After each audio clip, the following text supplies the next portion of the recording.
Bismillahirrahmanirrahim. Assalamualaikum warahmatullahi wabarakatuh. Alhamdulillah wassalatu wassalamu ala rasulillah wa ala alihi wa sahbihi wa mawalah amma ba'du. Kaum muslimin wal muslimat rahimakumullah, bulan Ramadan sudah hampir berakhir. Bulan dilipat gandakannya amal kebaikan sudah akan berganti dengan bulan Syawal. Mungkin di antara kita ada yang merasa sedih dan terharu, tetapi mungkin juga ada yang merasa senang dan bahagia. Sebelum meninggalkan bulan mulia ini, marilah kita renungkan sejenak perjalanan kita dalam satu bulan ini. Di bulan suci ini, antusias masyarakat ke masjid sangat tinggi. Banyak di antara mereka yang sebelum Ramadan hanya ke masjid di hari Jumat saja. Maka pada bulan ini, mereka setiap hari pergi ke masjid. Banyak orang yang jika tidak berada di bulan Ramadan tidak sempat membaca Al-Quran. Di bulan Ramadan ini bisa mengkhatamkannya, bahkan ada yang khatam sampai beberapa kali. Banyak orang yang ketika di luar Ramadan tidak sempat datang ke majelis taklim, di bulan Ramadan ini rajin menghadiri majelis taklim. Pertanyaannya, akankah kita tetap rajin sholat berjamaah di masjid, rajin menghadiri majelis taklim, rajin membaca Al-Quran, dan rajin bersedekah setelah Ramadan selesai? Tentu pertanyaan tersebut bukan untuk dijawab dengan lisan, karena perbuatan kita kelaklah yang akan menjawabnya. Banyak orang yang menganggap bulan Ramadan sebagai ujian. Ujian untuk merasakan lapar dan dahaga, ujian untuk bersabar, ujian untuk berderma, dan sebagainya. Karena mereka menganggap Ramadan sebagai ujian, maka setelah Ramadan berakhir, mereka merasa sudah sukses.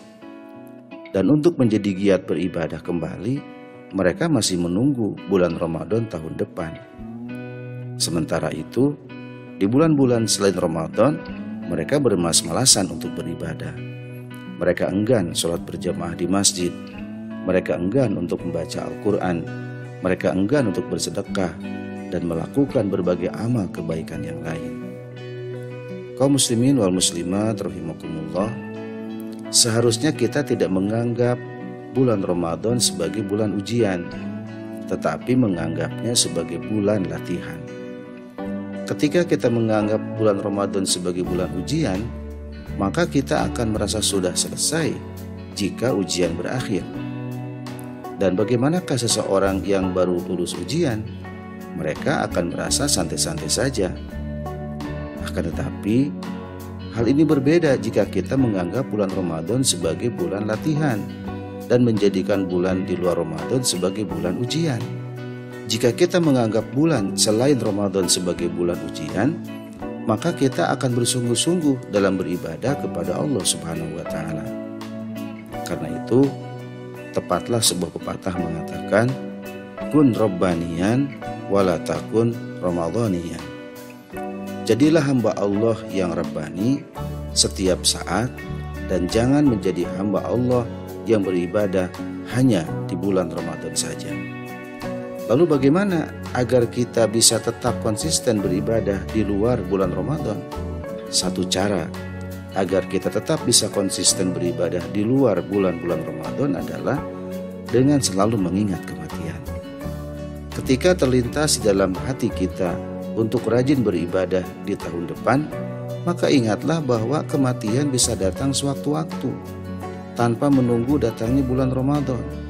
Dan ingatlah bahwa hari yang paling penting dan paling menentukan bagi seseorang adalah hari kematiannya. Apakah ia mati dalam keadaan husnul khotimah atau mati dalam keadaan su'ul khotimah? Ingatlah sabda Nabi SAW yang artinya, sesungguhnya salah seorang di antara kalian melakukan amal perbuatan penduduk surga, sehingga jarak antara dirinya dengan surga hanyalah 1 hasta. Namun catatan amal mendahuluinya sehingga ia melakukan amal perbuatan penduduk neraka, lalu ia masuk neraka.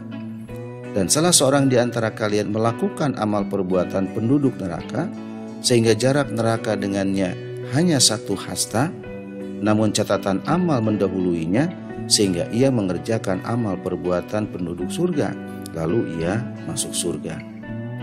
Kaum muslimin, apalah artinya amalan seseorang di bulan Ramadan atau bahkan amalan seluruh hidupnya apabila di akhir hayatnya ia melakukan perbuatan penduduk neraka? Apalah artinya ibadah sekian lama jika pada akhirnya harus meninggalkan keimanan?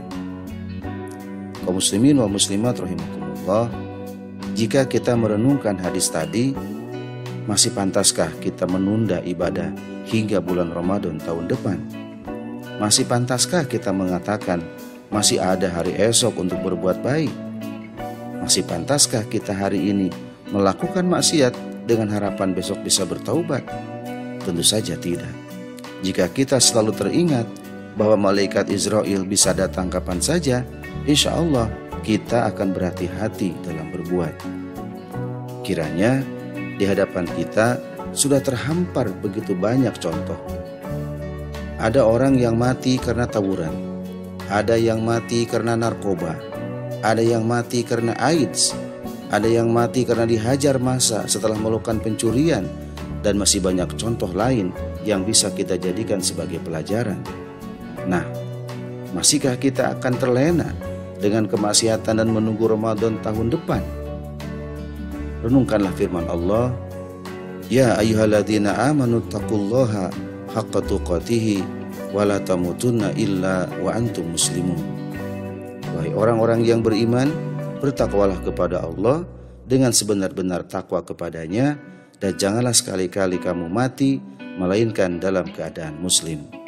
Quran Surat Ali Imran ayat 102. Renungkanlah makna sebenar-benar takwa, dan renungkanlah makna janganlah sekali-kali kamu mati melainkan dalam keadaan muslim.